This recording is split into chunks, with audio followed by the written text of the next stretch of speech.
Hello everyone and welcome to our YouTube channel concept today. तो guys, आज की class से हम लोग नीट क्रैश कोर्स स्टार्ट करने वाले हैं और नीट क्रैश कोर्स में सबसे पहले हम लोग आज काइनेमेटिक्स पार्ट 1 देखेंगे। काइनेमेटिक्स पार्ट 1 में लेक्चर 1 आज है और लेक्चर 1 में हम लोग आज basically uniform acceleration of motions देखेंगे। इसमें हम लोग इक्वेशन ऑफ मोशंस देखेंगे एट कांस्टेंट एक्सेलरेशन और equation of motion at different acceleration, whether it is constant और not, whether it is uniform और नॉट। ये सब सारे हम लोग इसके क्वेश्चन, बहुत सारे क्वेश्चन रखने जो प्रीवियस सेशन पूछे जा चुके हैं और इससे रिलेटेड जो अच्छे अच्छे कॉन्सेप्ट है जिससे हर एक साल क्वेश्चन पूछे जाते हैं वो हम लोग आज करेंगे। मतलब अगर इस क्रैश कोर्स को आप पूरा देखोगे तो शायद आपको रिवीजन करने में शायद कोई दिक्कत नहीं होगा और पूरा का पूरा एग्जाम से पहले आप रिवाइज पूरा का पूरा कर लोगे। तो चलो स्टार्ट करते हैं। ओके, चलो सबसे पहले हम लोग जो इसमें देखेंगे बेसिकली इस चैप्टर का काइनेमेटिक्स पार्ट 1 में हम लोग बेसिकली रेट और मोशन के बारे में पढ़ेंगे। रेट और मोशन सभी लोग जानते हैं, क्रैश कोर्स है, यहाँ पे ज़्यादा डिस्कस करने का कोई फायदा नहीं है। तो हम लोग यहाँ पर डिस्कस करते हैं direct distance and displacement. What is distance and what is displacement. तो आप लोग अगर डेफिनेशन वाइज देखा जाए तो डिस्टेंस में से लिखा होता the length of path which is travelled, the length of path, the length of path traveled, the length of path traveled by a particle or object. Okay, the length of path traveled by particle or object is called distance. Okay, displacement क्या होता था?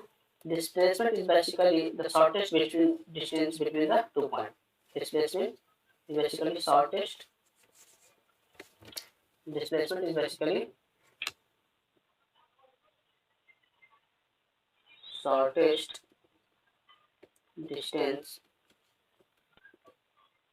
between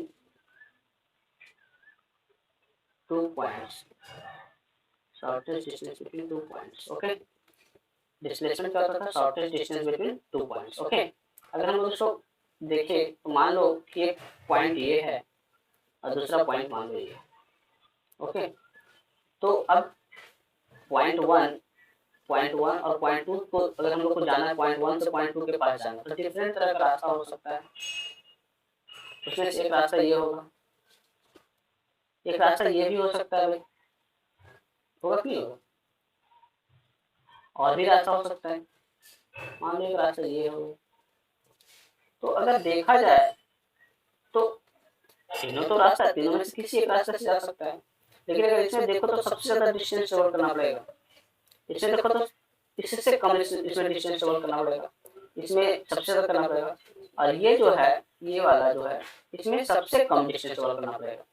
जिसमें सबसे कम distance travel करना पड़ता है उसको बोलते हैं डिस्प्लेसमेंट। इसको क्या बोलते हैं? डिस्प्लेसमेंट।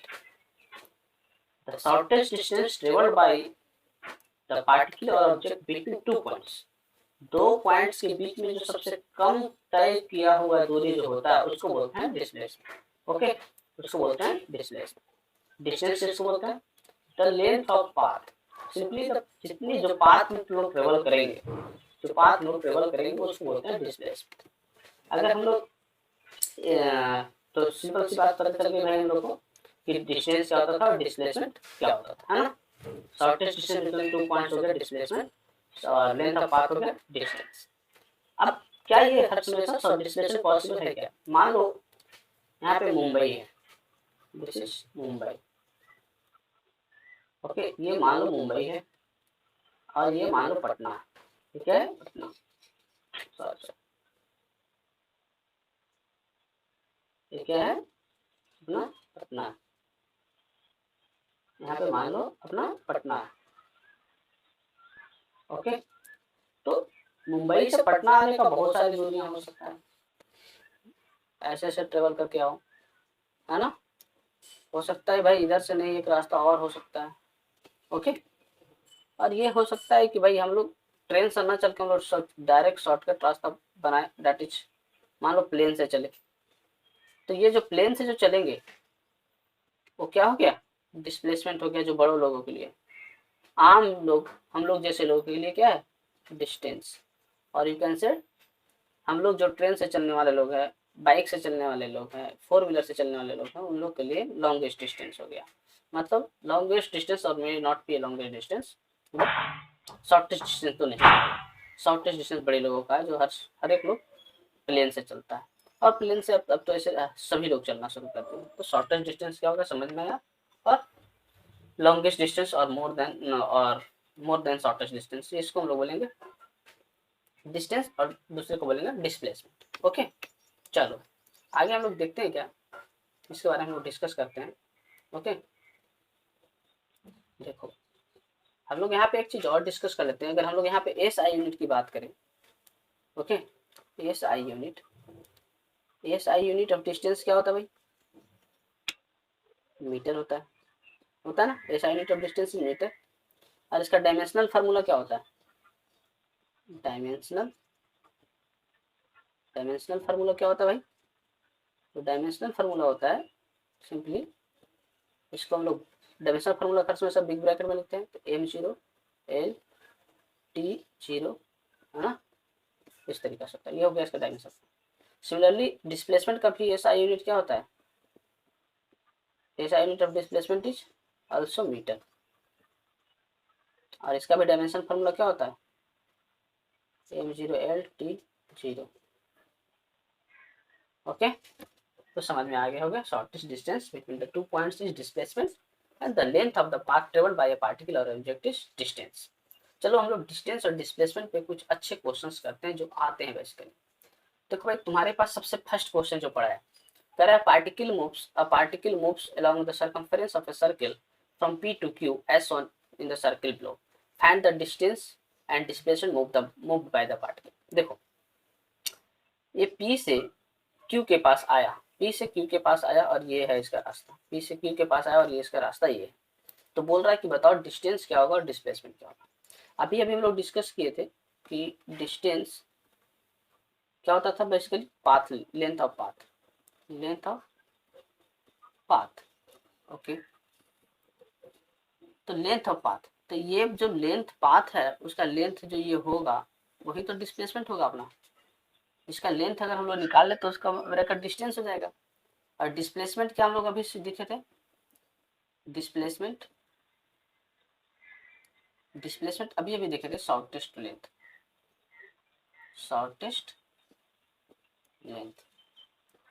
ओके, शॉर्टेस्ट लेंथ अपने पास क्या हो जाएगा, P और Q को ज्वाइन जो करेगा लाइन, थोड़ा सा स्ट्रेट लाइन नहीं आ रहा है, तो P और Q का जो ज्वाइन करेगा लाइन, उसका जो लेंथ होगा, PQ का जो लेंथ होगा, this will be the displacement. But ये डिस्प्लेसमेंट कैसे निकाला जाएगा भाई, ये तो इसमें सोचना है। तो चलो हम लोग निकालने की कोशिश करते हैं। देखो आप लोग, अगर आपको सबसे पहले ये जो ये आर्क का लेंथ चाहिए, आर्क PQ जो आर्क है उसका जो लेंथ चाहिए ना, लेंथ ऑफ PQ आर्क। तो PQ आर्क इक्वल टू एक फार्मूला आप लोग पढ़े होंगे, दैट इज मान लेता हूँ मैं एल है, और यहाँ पे मान लेता हूँ ये जो 90 डिग्री बना रहा है दैट इज थीटा। तो theta is equal to L upon R, एक आप लोग फार्मूला पढ़े होंगे जब फिजिक्स स्टार्ट किए होगे। तो theta is equal to L upon R, जहाँ पे जो थीटा होता था क्या होता था, थीटा जो होता था क्या होता था, रेडियन में होता था। ओके, और एल जो होता था मीटर या सेंटीमीटर, क्या ये नहीं होती। सिमिलरली आर भी जो होगा जो मीटर सेंटीमीटर, क्या है। अब हम लोग को निकालना था क्या, हम लोग को निकालना था L. L is equal to क्या लिखेंगे भाई, L is basically L is equal to क्या लिखेंगे, थीटा इंटू आर। थीटा अपने पास कितना पता है, 90 डिग्री। 90 डिग्री को पाई में रेडियन में क्या लिखते हैं, 90 डिग्री को रेडियन में लिखते हैं pi by 4 into R. R कितना अपने पास पड़ा है भाई, दैट इज कैपिटल आर। यानी कि क्या हो गया, लेंथ क्या हो जाएगा अपना, pi R by 4, pi R by 4, pi R by 4। Sorry mistake, यहाँ पे जो थीटा है π/4 नहीं, यहाँ पे थीटा कितना अपने पास π/2 है, तो सर यहाँ पे यूज कर लेना एक बार, है ना, मिस्टेक। यहाँ पे थीटा जो है π/2 है। ओके, थीटा जो है π/2 है, तो यहाँ से π/2 तो πr/2 हो जाएगा, πr/। अब यहाँ से ऑप्शन में देखो तो ऑप्शन नंबर ए तो कैंसिल हो गया, बी भी कैंसिल हो गया, यानी सी और डी दोनों में से कोई डिस्प्लेसमेंट मेरे को चाहिए। अब देखो ये आर है और ये आर है, तो पाइथागोरस थ्योरम से पी क्यू निकाल सकते हैं क्या? P Q is equal to under root over R square plus of R square, that is √2 of R, √2 of R. यानी कि अगर हम लोग इससे कैलकुलेट करेंगे तो हम लोग को जो सही आंसर आ गया क्या आ गया? सी। सही आंसर जो हम लोग के पास आया वो सी आया। ध्यान देना यहाँ पे जब भी थीटा लिखना तो ध्यान देना आप 90 डिग्री था तो π/2, मैंने π/4 मेरी बाई मिस्टेक लिख दिया था। ओके चलो, बट यहाँ पे तो π/4 पता था तब आप लोग निकाल दिए। मैं अब आपको एक केस बताता हूँ, मान लो कि ऐसा कुछ है, एक सर्कल है, ठीक है, एक सर्कल है, मान लो कि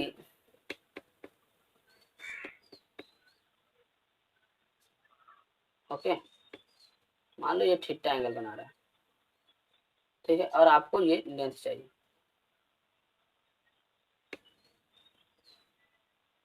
ये लेंथ चाहिए, ठीक है, और ये रेडियस आर है, तो आप उसका लेंथ कैसे निकालोगे? तो उसका लेंथ तो आर्क का लेंथ तो आप लोग निकालना सीख गए कि theta is equal to L/R, theta is equal to L/R, L is equal to theta into R निकाल लेंगे। ये तो आराम से, मतलब कि आर्क का लेंथ निकालना सीख गया, मतलब डिस्टेंस निकालना सीख गए।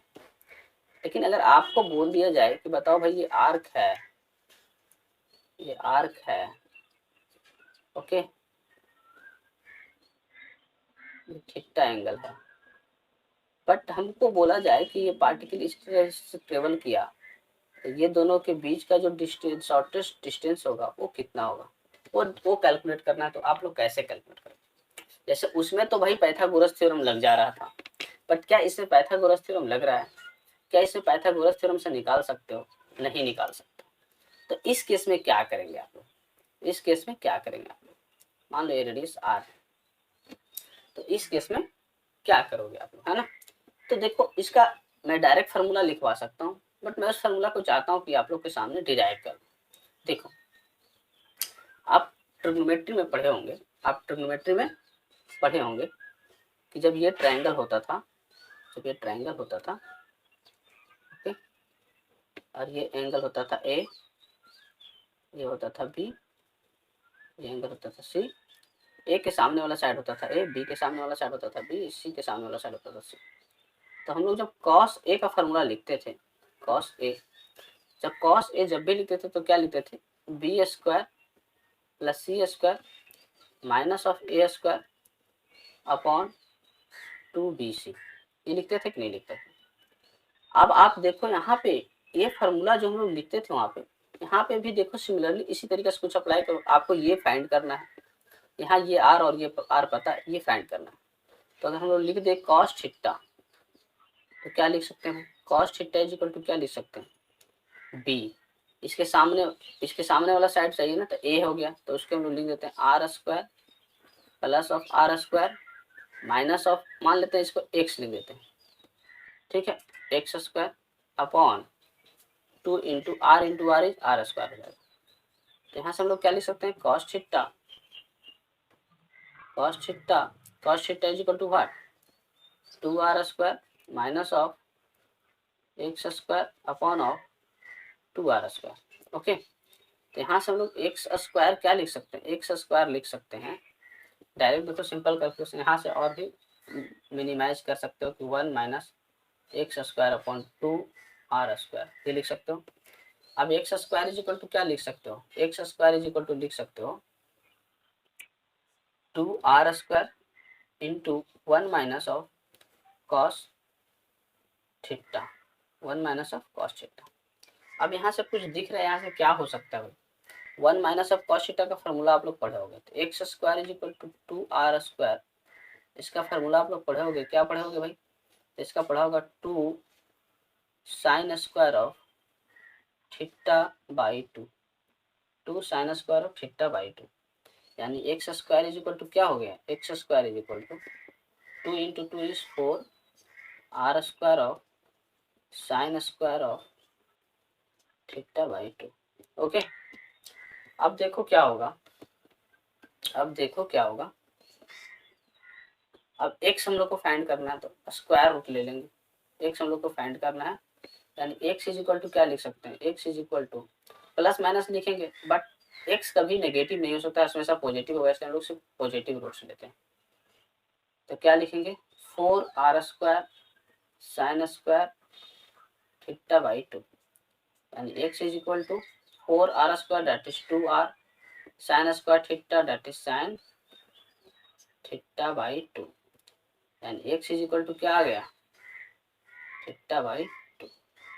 यानी जब भी डिस्प्लेसमेंट निकालना रहे, यानी कि इस तरीका का जब भी रहे कोई फिगर, ओके, इस तरह का जब भी कोई फिगर रहे, ओके, थीटा एंगल रहे और हम लोग को शॉर्टेस्ट डिस्टेंस निकालना हो, शॉर्टेस्ट डिस्टेंस निकालना हो, तो इस लेंथ को हम लोग क्या लिख सकते हैं? इस लेंथ को हम लोग दैट इज एस को एस लिख देते हैं। एस को हम लोग क्या लिख सकते हैं? 2 r sine of theta by 2, 2 r sine of theta by 2, यानी कि किसी भी केस में हम लोग दो फार्मूला ही याद रखना है, theta is equal to L upon r, and हमेशा ध्यान रखना कि थीटा रेडियन में रखना, एंड सेकेंड वन इज, यानी फर्स्ट फार्मूला ये याद रखना है और सेकेंड फार्मूला ये याद रखना है। ये दोनों फार्मूला अगर याद रहेगा तो जितना भी क्वेश्चंस रहेगा उससे रिलेटेड तो वहां से पूछा जा सकता है ना? डिस्टेंस डिस्प्लेसमेंट से रिलेटेड जब भी सर्कल से रिलेटेड कोई क्वेश्चन रहेगा तो पूछा जा सकता है। ओके, चलो मैं यहाँ पे एक क्वेश्चन देता हूँ, चलो मैं यहाँ पे एक क्वेश्चन देता हूँ। क्वेश्चन ये है आपके पास, क्वेश्चन आपके पास ये है कि मान लो ये एक स्क्वायर है, मान लो एक स्क्वायर है,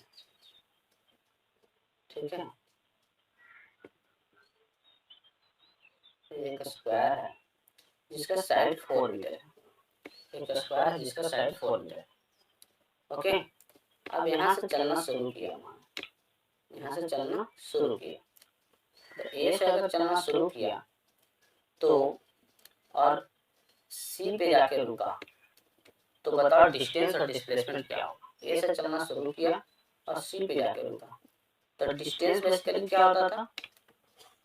पाथ लेंथ होता था। पाथ लेंथ यहाँ पे क्या हो गया? Let it be B, that is A B plus of B C, A B is 4 metre plus B C is 4 metre and total is equal to 8 metre, यानी distance हो गया 8 metre.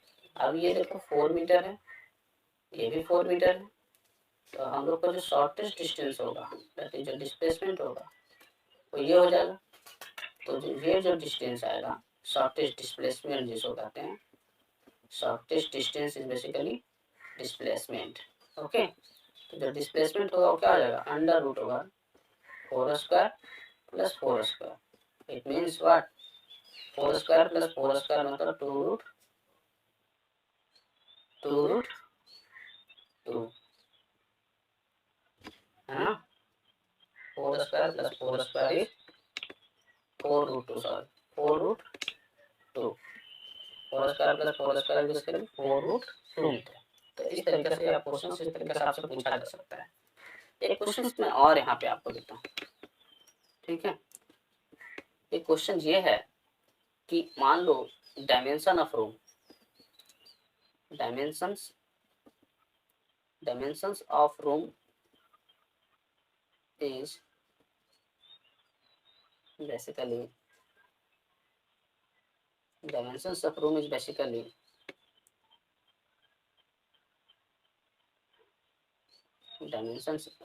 basically 3 into 4 into 12, okay, centimeter. Find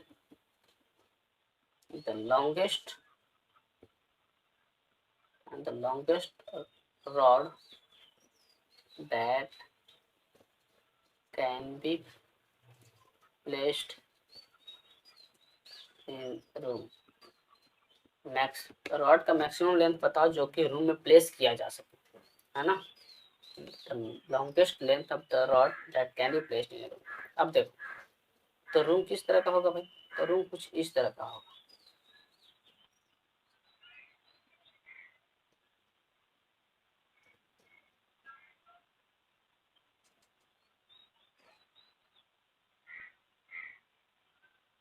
ना room कुछ इस तरीका का होगा।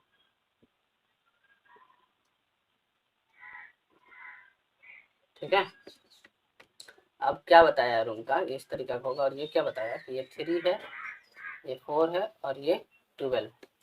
तो बोल रहा है maximum length of the rod. तो देखो मैक्सिमम लेंथ बेसिकली क्या होगा, इस डायगोनल से इस डायगोनल के बीच में जो रख देंगे, ये दोनों के बीच में अगर जो रखेंगे वही तो होगा maximum length of the rod. तो इसका लेंथ निकालने के लिए क्या करना पड़ेगा, सबसे पहले हमको इसका लेंथ निकालना पड़ेगा भाई। ठीक है, तो ये हम लोग कैसे निकालेंगे, तो ये हम लोग कैसे निकालेंगे बताओ। तो सबसे पहले हम लोग क्या करेंगे, ये 3 है पता है और ये 4 पता है, सॉरी इसको ले लो 4, ये 4 है और ये मान लो कि 12 है। तो ये 3 एंड 4 तो ये आ जाएगा 5 और 5 एंड 12 दैट इज 13। तो इस तरीके से हम लोग निकाल सकते हैं 3 and 4 is 5 and 5 and 12 is 13। तो इस तरह से लॉन्गेस्ट रॉड जो होगा 13 सेंटीमीटर का रॉड को हम लोग रख सकते हैं उस रूम में। ओके, अब ये कैसे निकाल दिए, तो 3 एंड 4 का जो पाइथागोरस लगा के निकालेंगे वैल्यू, वो 5 आ जाएगा, 12 एंड 5 का पाइथागोरस लगाएंगे तो 13 आ जाएगा। इस तरीके से हम लोग लॉन्गेस्ट रॉड ऑफ द निकाल सकते हैं जो कि रूम में प्लेस किया जा सकता है। ओके, चलो आगे बढ़ते हैं हम लोग भाई। अब हम लोग जो आगे बढ़ते हैं उसमें देखने वाले हैं average velocity and average speed. ठीक है, एवरेज वेलोसिटी और एवरेज स्पीड क्या होता है ना। तो एवरेज वेलोसिटी क्या होता है, एवरेज वेलोसिटी बेसिकली हम लोग लिखते हैं total displacement upon total time. Total displacement upon total time. तो टोटल डिस्प्लेसमेंट जब भी जो होगा, डिस्प्लेसमेंट जब भी जो होगा, मान लो वेलोसिटी को भी मान लेते हैं, तो टोटल डिस्प्लेसमेंट जब भी कभी होगा तो वो लेंथ में ही होगा ना। और टोटल टाइम क्या होगा, टाइम टी में ही होगा, टाइम टी में ही हो। तो लेंथ का इसका हो जाएगा मीटर और इसका हो जाएगा सेकेंड। यानी इसका जो एस आई यूनिट है, इसका जो एस आई यूनिट है उसको क्या लिख सकते हैं, मीटर पर सेकेंड। इसका डायमेंशन क्या लिख सकते हैं, m0 l t-1। Dimension formula क्या लिख सकते हैं, m0 l t-1, है ना। एवरेज वेलोसिटी क्या लिखेंगे, total displacement upon total time. मान लो ये जो पॉइंट है, ये दोनों पॉइंट के बीच में जो शॉर्टेस्ट डिस्टेंस होगा, शॉर्टेस्ट डिस्टेंस होगा दैट इज एस। तो v जो हो जाएगा एस बाई टी हो जाएगा। तो टोटल टाइम लगेगा टी, तो v क्या हो जाएगा S by T. This is average velocity and average speed. ठीक है, अब हम लोग देखते हैं एवरेज स्पीड के बारे में बात करते हैं। ओके, एवरेज स्पीड देखो, एवरेज स्पीड बेसिकली क्या है, total distance by total time. Total distance क्या हो सकता है, तो अभी अभी जैसे बताया कि एक पॉइंट ये है और एक पॉइंट ये, दोनों के बीच में ये लेंथ जो पाथ लेंथ है, इस पाथ लेंथ का जो भी लेंथ होगा वो टोटल डिस्टेंस होगा। तो टोटल डिस्टेंस जो इसका इसका लेंथ हो गया और टोटल टाइम। तो यहाँ से जो स्पीड निकलेगा, यहाँ से जो स्पीड निकलेगा S that is distance by time. वहाँ पे जो एस था वो क्या था, डिस्प्लेसमेंट था, और यू कैन से यहाँ पे एस ना लिख के तुम भी ही लिखो, ज़्यादा सही रहेगा। भी जो यहाँ पे स्पीड है। ठीक है, तो total distance by total time हो जाएगा। अच्छा, इसका भी जो, अब क्योंकि डिस्टेंस और डिस्प्लेसमेंट दोनों तो डिस्टेंस ही होता है, तो इसका भी एस आई यूनिट जो होगा, एस आई यूनिट ऑफ जो डिस्टेंस होगा वो क्या होता है, मीटर ही होगा। और डायमेंशनल फार्मूला भी क्या होगा, डायमेंशनल फार्मूला भी, डायमेंशनल फार्मूला भी जो होगा वो m0 l t-1। Dimensional formula भी जो डिस्प्लेसमेंट का होगा वही होगा। अब देखो मैं यहाँ पे एक नोट में एक चीज में लिखा हूँ, नोट में लिखा है displacement is always less than equal to distance. अभी अभी बताया कि डिस्प्लेसमेंट जो होता था shortest distance between the two point, जब सबसे छोटा होगा तो स्वाभाविक सा बात है कि डिस्टेंस से हमेशा छोटा ही होगा या डिस्टेंस के बराबर होगा। मान लो ये पार्टिकल ए से बी जाती है, ए से बी जाती है और उसके पास एक ही रास्ता है ये चलने का।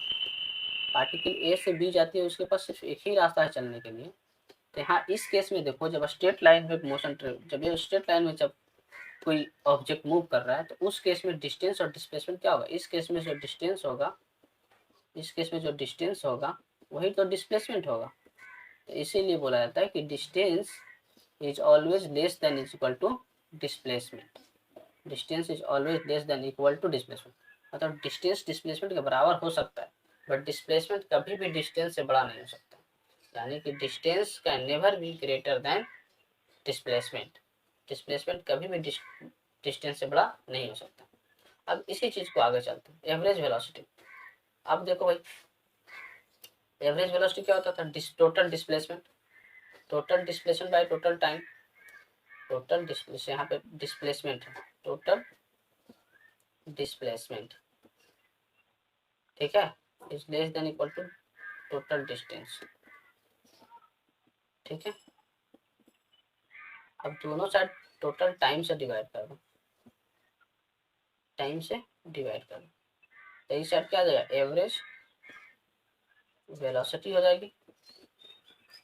तो average velocity is always less than equal to average speed, work नहीं होगा, यानी average velocity is always less than equal to average speed हो जाएगा। समझ में आया? चलो, अब इससे रिलेटेड ना हम लोग कुछ क्वेश्चंस देखते हैं, है ना।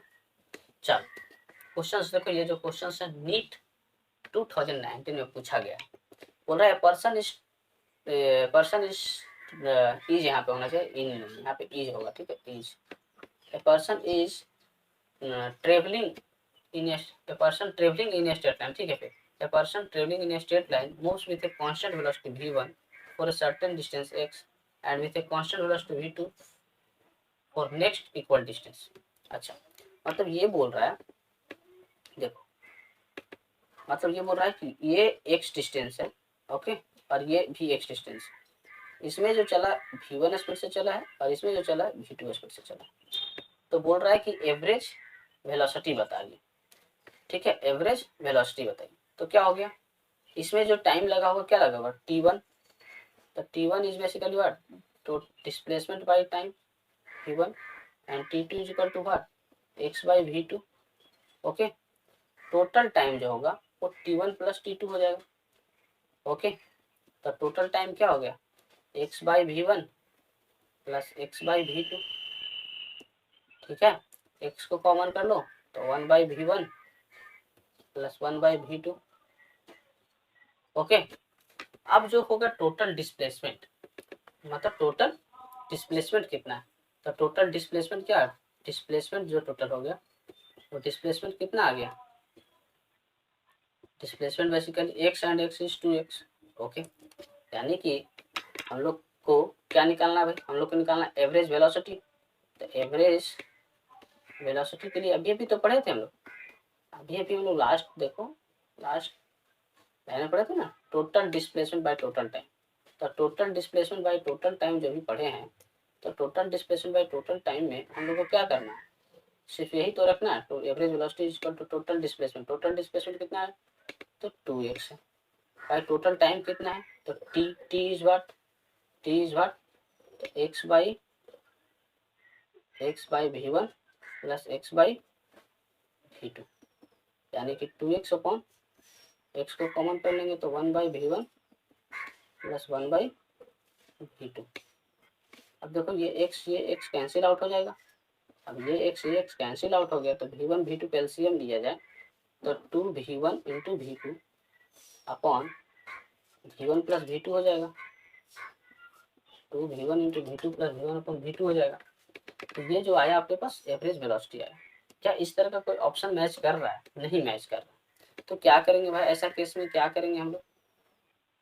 ऐसा केस में हम लोग क्या करेंगे? तो हम लोग ऑप्शन को मैच करवाएंगे, हम लोग ऑप्शन को मैच करवाएंगे। तो क्या करेंगे ऑप्शन को मैच करवाने के लिए? तो क्या करेंगे कि भी को ये साइड लिया और उसको इधर, तो v1 plus v2 by v1 into v2 upon 2 by v। इसलिए क्या लिख सकते हैं? v1 कैंसिल आउट हो जाएगा, that is 1 upon v2 plus 1 upon v1 is equal to 2 upon v। देखो ये ऑप्शन कहीं मैच कर रहा है, जो ये ऑप्शन मैच करेगा वो आंसर सही होगा, यानी कि ऑप्शन नंबर सी मैच कर रहा है, ऑप्शन नंबर सी मैच कर रहा है ना। तो इस तरह का क्वेश्चन आपके पास रहेंगे। चलो नेक्स्ट क्वेश्चन देखते हैं। नेक्स्ट क्वेश्चन AIPMT 2011 में पूछा गया। नेक्स्ट क्वेश्चन जो है AIPMT 2011 में पूछा गया है ना। चल कह रहा है particle cover half of its total distance with speed v1 and the rest half of the distance with speed v2. Its average speed during the complete journey is. Its average speed during the complete journey is. तो देखो इसमें total जो distance दे रखा है वो कुछ नहीं बताया, बताया टोटल डिस्टेंस का जो हाफ जर्नी है, या टोटल डिस्टेंस का जो हाफ जर्नी है वो ट्रेवल किया v1 से, का टोटल डिस्टेंस मान लेते हैं x, तो यहाँ से x/2 हो जाएगा, ठीक है, तो यहाँ से भी x/2 और ये गया v2 से। मतलब जो लास्ट जो कॉन्सेप्ट था सेम टू सेम यहाँ पे भी वही है, यानी कि t1 इज इक्वल टू क्या हो जाएगा x/2 v1, t2 is equal to what x/2 v2 and total time t is equal to t1 plus t2, तो t is equal to what x/2 common हो जाएगा एंड 1/v1 प्लस 1/v2 हो जाएगा। Okay, और total displacement जो होगा, total displacement जो होगा, तो डिस्प्लेसमेंट कितना हो जाएगा x हो जाएगा, यानी कि एवरेज जो वेलोसिटी होगा वो कितना हो जाएगा, total displacement that is x upon total time कितना हो जाएगा, तो x/2 हाँ into of 1/v1 plus 1/v2। Okay, x get cancel, यहाँ से हो जाएगा 2v1 into v2 upon v1 plus v2 equal to v। ये आया। देखो लास्ट क्वेश्चन में भी यही आंसर था, बशर्ते सिर्फ उसको मैनिपुलेट करके उसके ऑप्शंस के फॉर्म लाना था, यानी यहाँ पे ये ऑप्शन सही है। ओके चलो नेक्स्ट क्वेश्चन देखते हैं क्या है। नेक्स्ट क्वेश्चन बोला है person travel 1/3 of its total distance with velocity v1। मान लो ये एक रास्ता है जिसका 1/3 मतलब x/3, x डिस्टेंस का x/3 जो है वो कितने से चला v1 से चला, and remaining that is 2x/3 कितने से चला v2 से चला। तो बताना है कि एवरेज वेलोसिटी क्या होगा, तो t1 टाइम जो होगा that is x/3 v1, t2 time जो होगा that is 2x/3 v2, total time जो होगा that is t1 plus t2 है ना। तो t1 प्लस t2 यहाँ से देखो x/3 कॉमन हो जाएगा। ओके, तो 1/v1 प्लस 2/v2 होगा, यानी x/3 into v2 plus 2v1 upon v1 into v2। Okay, now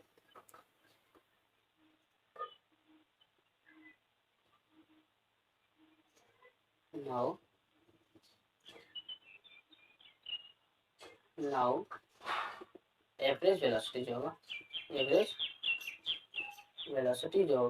तो क्या हो जाएगा total displacement is what x upon total time कितना है, तो x/3 into of v2 plus 2v1 upon v1 into v2। ये x कैंसिल आउट हो जाएगा, रिजल्टेंट क्या आ जाएगा 3v1 into v2 upon 2v1 plus v2, ये आ जाएगा। ओके, तो देखो हर समय अगर आपको इस तरीके से करने का क्वेश्चन अगर आदत बना हुआ है तो सर टाइम तो हो सकता है 1-2 सेकंड ज़्यादा लगेगा, 5 सेकंड ज़्यादा लगेगा, बट करेक्ट बनने का चांस ज़्यादा होगा।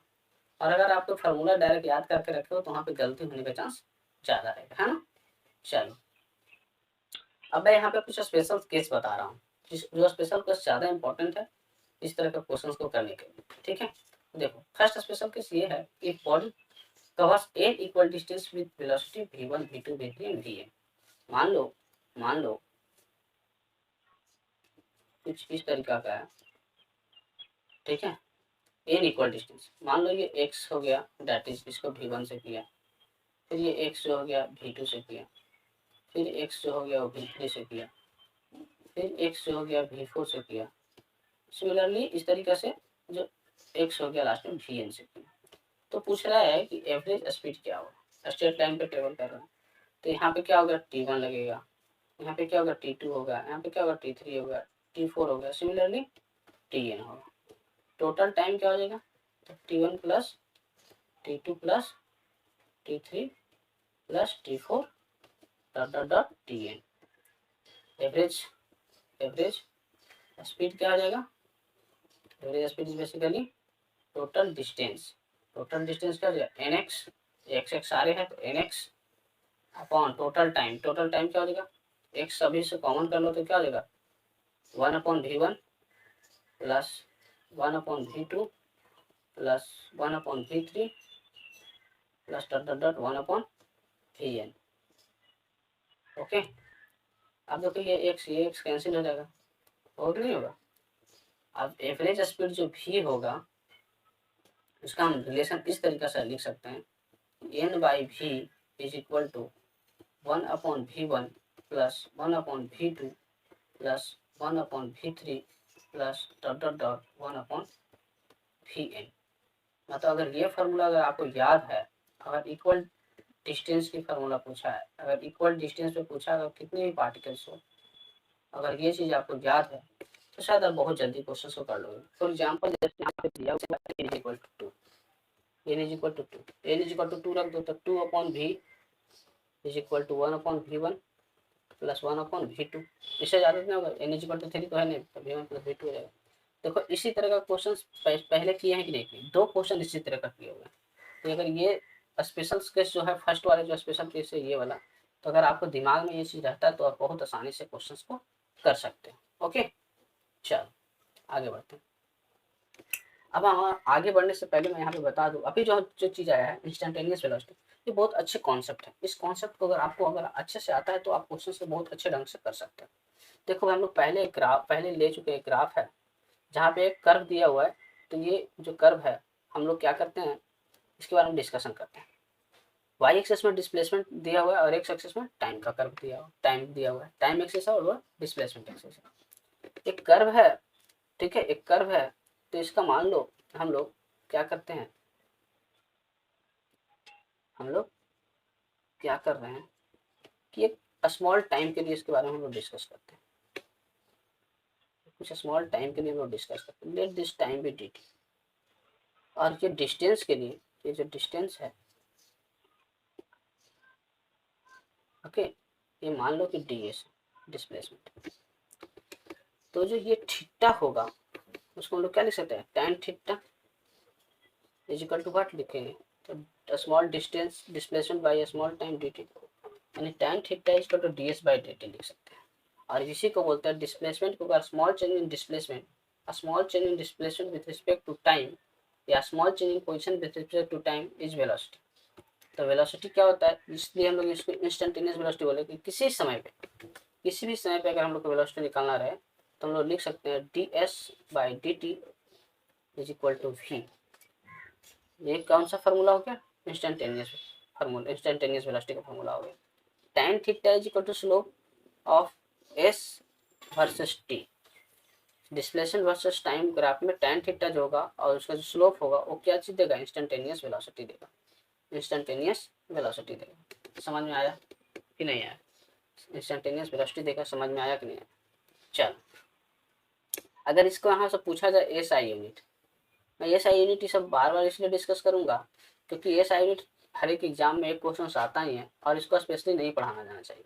तो एस आई यूनिट वेलोसिटी है तो क्या होना चाहिए, मीटर पर सेकेंड। ओके, इसका डायमेंशनल फार्मूला क्या हो जाएगा, dimensional dimensional formula, dimensional formula क्या होगा भाई, तो डायमेंशनल फार्मूला m0l(t-1), m0l(t-1), ये हो गया इंस्टेंटेनियस वेलोसिटी।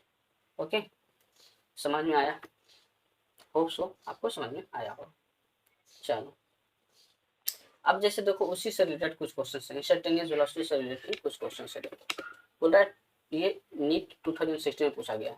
बोला two car P and Q start from a point at the same time in a straight line and their positions are represented by xp and xq.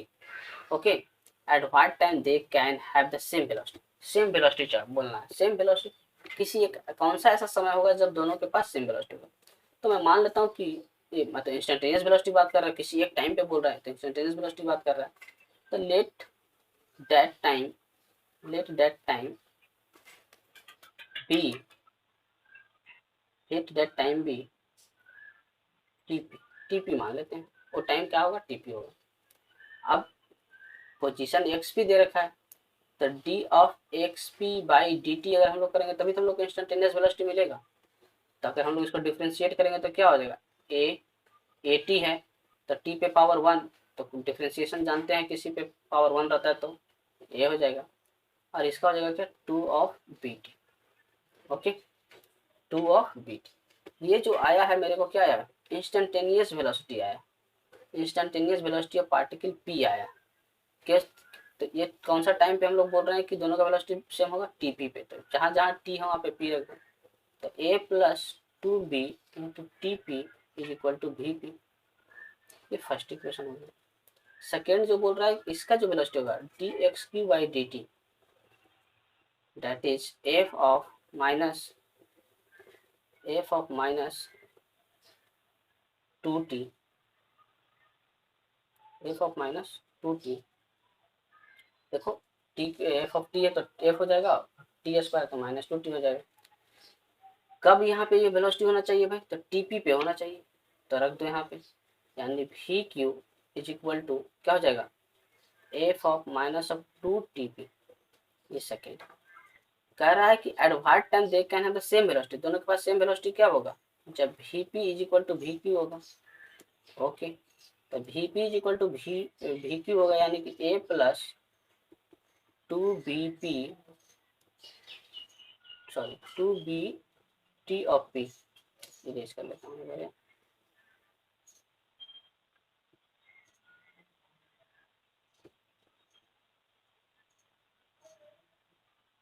To b t P is equal to क्या होना चाहिए, F of minus 2t p। अब देखो हम लोग को क्या TP निकालना है ना, यानी कि टीपी को हम लोग को एक साइड रखते थे, इसको ये साइड ले आएंगे तो क्या हो गया, 2 इंटू 1 प्लस बी हो जाएगा, 2 इंटू 1 प्लस बी हो जाएगा, और ये क्या हो जाएगा, ए प्लस एफ हो जाएगा, यानी कि टीपी, यानी टीपी इज इक्वल टू क्या आएगा हम लोग A plus F upon 2 into 1 plus of B. समझ आया कि नहीं आया, तो ये हम लोग का आंसर हो गया। यानी हम लोग का आंसर क्या हो गया, जो टीपी जो टाइम आया, वो जो टाइम जिसपे दोनों का वेलोसिटी सेम होगा दोनों कार का, वो क्या हो जाएगा, A plus F upon 2 into 1 plus B. Understood, यानी कि A plus F 2 into 1 plus B, यानी सेकेंड ऑप्शन सही है। समझ में आया। इसी तरह का क्वेश्चन और होंगे, देखते हैं हम लोग।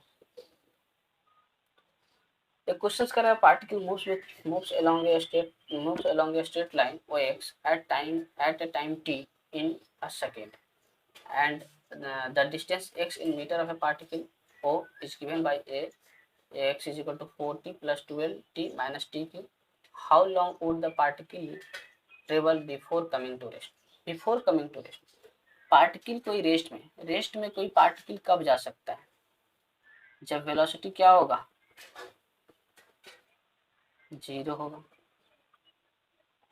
वेलोसिटी 0 होगा मतलब कि किसी का एक टाइम पे वेलोसिटी 0 का मतलब इंस्टेंटेनियस वेलोसिटी किसी टाइम पे क्या होना चाहिए, D of x by d T जो होना चाहिए क्या होना चाहिए, 0 होना चाहिए। तो भाई वो टाइम निकाल लेते हैं, तो डिफ्रेंशिएट करेंगे तो ये कांस्टेंट टर्म है, तो d of 4t plus of 12t minus of T Q by d t, okay, is equal to 0। इसलिए क्या लिखेंगे, कांस्टेंट टर्म का डिफरेंशिएशन 0, 12t का हो जाएगा 12 और टी क्यू क्या हो जाएगा 3t square is equal to 0।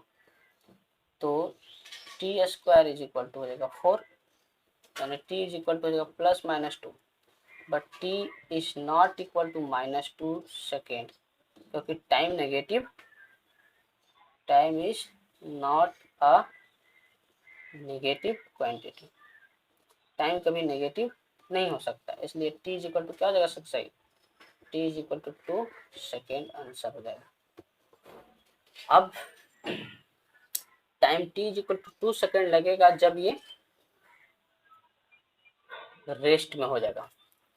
वो लेकिन क्वेश्चन ने पूछा है how long the would the particle travel before coming to rest, rest में आने से पहले पार्टिकल कितना चल चुका होगा। तो x इज इक्वल टू रख दो, time t is equal to 2 second, तो क्या हो जाएगा भाई 40 प्लस 2 24 माइनस ऑफ 8, यानी कितना हो जाएगा, तो 40 प्लस 16 हो जाएगा, यानी कि 56 मीटर, 56 मीटर जहाँ पे वो आंसर सही हो जाएगा। समझना, इस तरीके से क्वेश्चंस करना है ना। चलो अब देखो, ये क्वेश्चंस अच्छा क्वेश्चन है जो कि नीट 2017 में पूछा है। बोल रहा है the x and y coordinate of a particle are given by x is equal to 5t minus 2t square and y is equal to 10t respectively, where x and y are in meter and t in second. The acceleration of particle at time t is equal to 2 seconds. The acceleration of particle, acceleration पूछ रहा है। Acceleration is equal to basically क्या होता है, आगे मैं बताऊंगा इसको। Acceleration is equal to basically क्या होता है, dv बाई dt होता है, but v is equal to क्या होता है, ds बाई dt होता है। ठीक है, यानी कि हमको तो भी नहीं पता, हमको तो पोजीशन पता है। इसका मतलब हम लोग क्या कर सकते हैं कि acceleration is equal to double integration of s d t square, ये कर सकते हैं। इसका मतलब ये हुआ कि अगर हम लोग को एक्स कोऑर्डिनेट और वाई कोऑर्डिनेट का पता है, तो अगर हम लोग को ए एक्स निकालना हो तो d square of x d t square and a y निकालना हो तो d square of y d t square कर दिया जाए। तो इसको करेंगे तो क्या हो जाएगा, फर्स्ट डिफ्रेंसिएशन जो होगा, जो dx बाई डी टी जो होगा, dx बाई डी टी जो होगा वो क्या आ जाएगा, dx बाई डी टी जो होगा 5 माइनस ऑफ 4t हो जाएगा, 5 माइनस ऑफ 4t।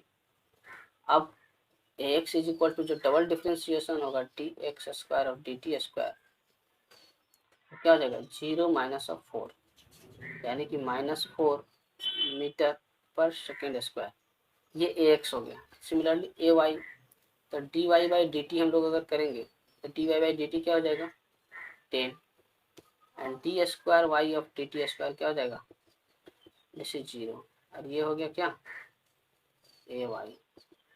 यानी कि the acceleration of particle at time t is equal to 2 second जो होगा, time t is equal to 2 second जो होगा, तो यहाँ तो टाइम इंडिपेंडेंट आ गया, time independent -4 metre per second आ गया, और ये 0 आ गया, मतलब सिर्फ एक्स कोऑर्डिनेट में होगा। यानी कि हम लोग एक्सेलरेशन अगर लिखा जाए दैट इज क्या हो जाएगा -4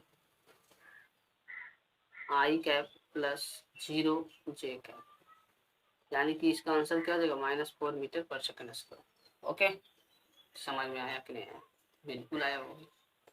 चलो नेक्स्ट कॉन्सेप्ट देखते हैं, एरिया अंडर कर्व। ये बहुत अच्छा कॉन्सेप्ट है। देखो ये वेलोसिटी टाइम ग्राफ है, ये वेलोसिटी टाइम ग्राफ है। वेलोसिटी इज इक्वल टू हम लोग तो जानते हैं भाई d s by d t, velocity is equal to d s by d t जानते हैं। अब मान लो कि हम लोग इसका एरिया निकाल दे तो क्या आएगा, इसका एरिया निकाल दे, इसका एरिया निकाल दे, इसका एरिया निकाल दे तो क्या आएगा,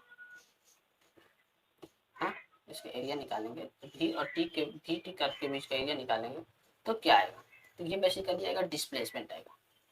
वी टी कर्व का जो एरिया होगा, area under we T curve, area under we T curve gives displacement, area under we T curve gives displacement. अब देखो, अब मैं क्या करता हूँ यहाँ से समझो, देखो v is equal to d s by d t, क्या मैं ये लिख सकता हूँ d s is equal to v of d t, d s is equal to v of d t. मैं दोनों साइड इंटीग्रेट कर देता हूँ। यहाँ पे इंटीग्रेशन जो रखता हूँ S1 S2 और यहाँ पे T1 T2, यानी कि मैं लिख सकता हूँ डी एस का इंटीग्रेशन क्या होगा, S limit is S1 S2 and यहाँ पे इंटीग्रेशन क्या है T1 T2 V dt। यहाँ जो V जो है फंक्शन ऑफ t होगा, और अगर v as a function of t नहीं होगा तो v कांस्टेंट की तरह बाहर निकल जाएगा। ओके, तो यहाँ से हम लोग क्या लिखेंगे, s of 2 minus of s of 1 is equal to integration of v dt t1 से t2। समझ में आया? इस तरीके से हम लोग s2 माइनस s1 इंटीग्रेशन करेंगे t1 से t2 v dt के लिए। ओके, समझ में आया? अब इस पे देखो क्वेश्चंस पूछा जाता है, इसलिए मैं इस क्वेश्चंस को यहाँ कॉन्सेप्ट को मैं यहाँ पे करवाया। चलो देखो इस पे कुछ क्वेश्चंस होगा, देखते हैं कुछ क्वेश्चंस होगा, देखते हैं। यहाँ पे एरिया अंडर कर एक और आ गया, उसको मैं हम लोग देख लेते हैं। ये अगर है यहाँ पे एक्सीलरेशन वर्सेस टाइम ग्राफ है, तो इसके बीच का जो एरिया होगा, इसके बीच का जो एरिया होगा वो क्या देगा। तो क्योंकि यहाँ पे देखो गलत लिखा है, यहाँ पे ए होगा, ठीक है ना, यहाँ पे ए होगा, सर यहाँ पे ए होगा, ए इज इक्वल टू हम लोग जानते हैं कि dv बाई dt होता है, A is equal to dv by dt होता है। तो A is equal to dv by dt होता है, तो हम लोग क्या लिख सकते हैं कि dv is equal to a dt। अगर इसमें इंटीग्रेशन बोथ साइड कर देंगे तो यहाँ से क्या आ जाएगा v1, यहाँ से क्या आ जाएगा v2, यहाँ से t1, यहाँ से t2, यानी कि v of t1 t2 is equal to a T,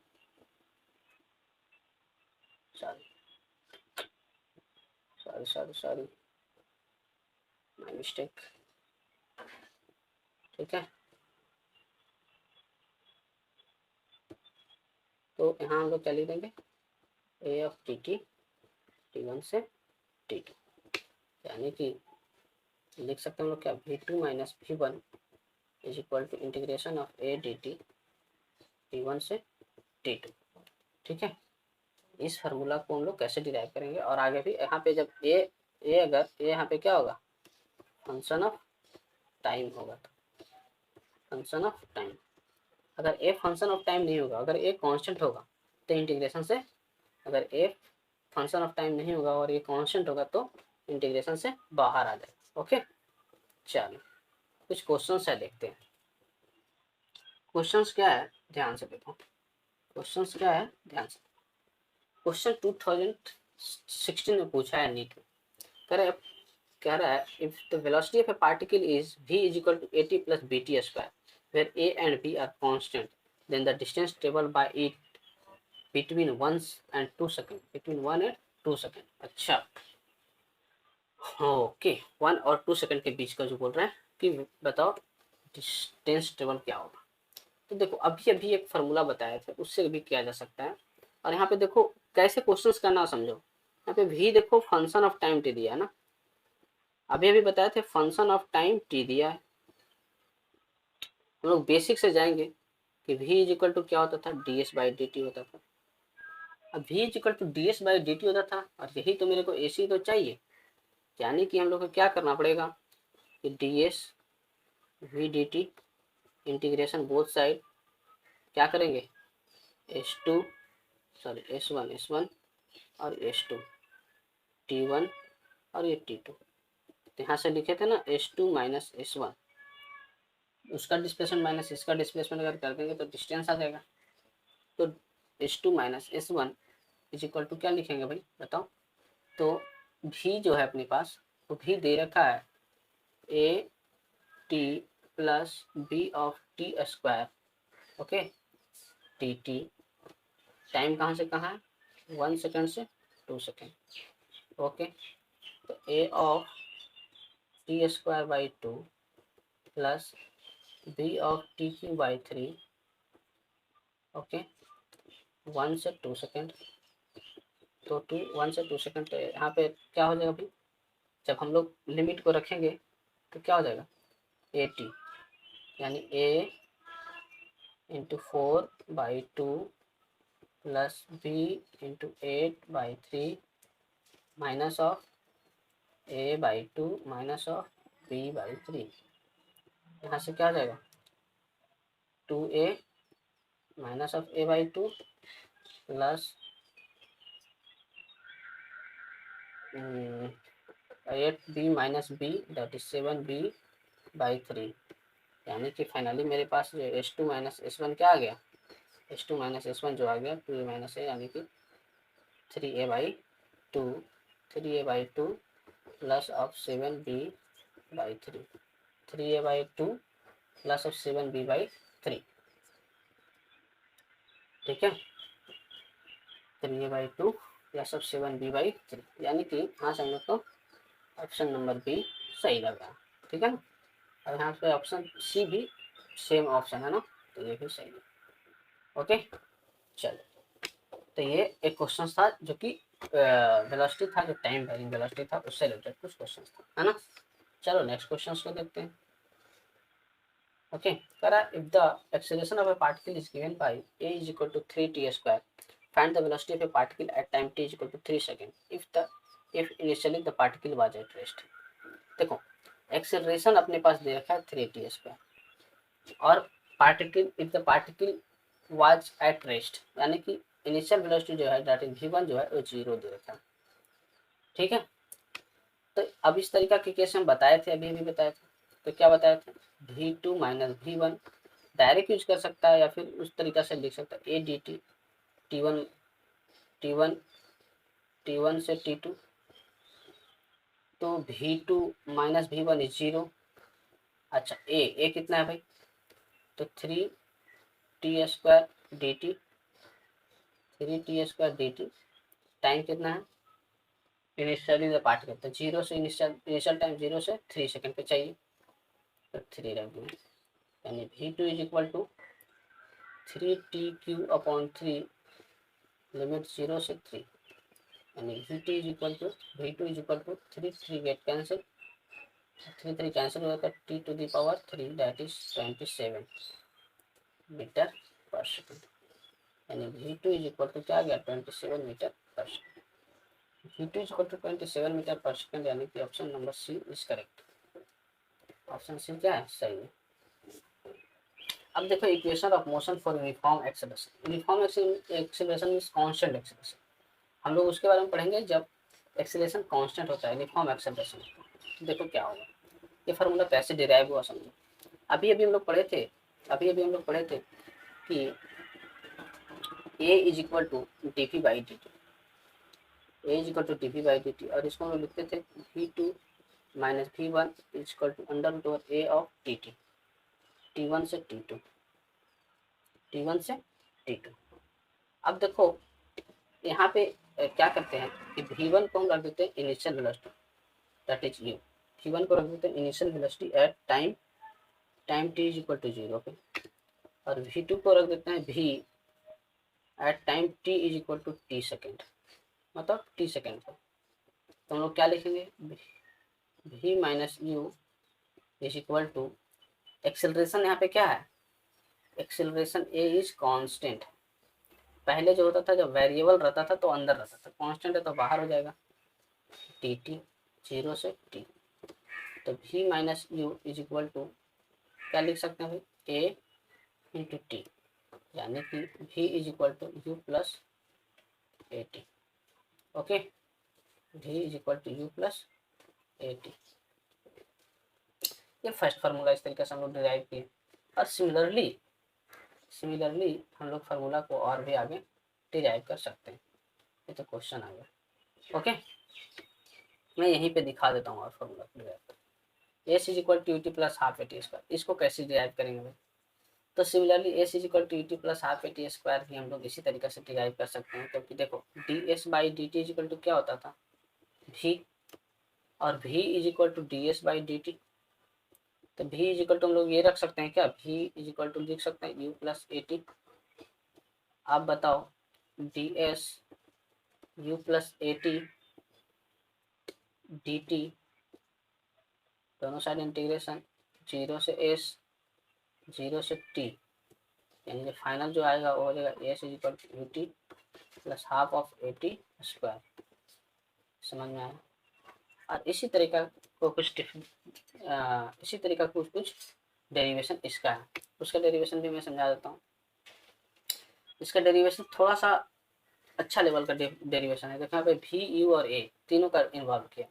तो एक्सेलरेशन इज इक्वल टू क्या होता था, d v by d t. मैं ऐसा करता हूँ कि डी एस यहाँ पे और मल्टीप्लाई और डिवाइड कर देता हूँ, यानी ए इज इक्वल टू क्या हो जाएगा, d v by d s into d s by d t.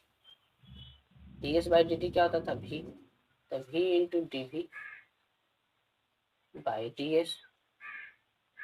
तो यहाँ से क्या हो सकता है, v d v equal to a d s integration u से भी इनिशियल से फाइनल, और डिस्प्लेसमेंट इज बेसिकली 0 से एस।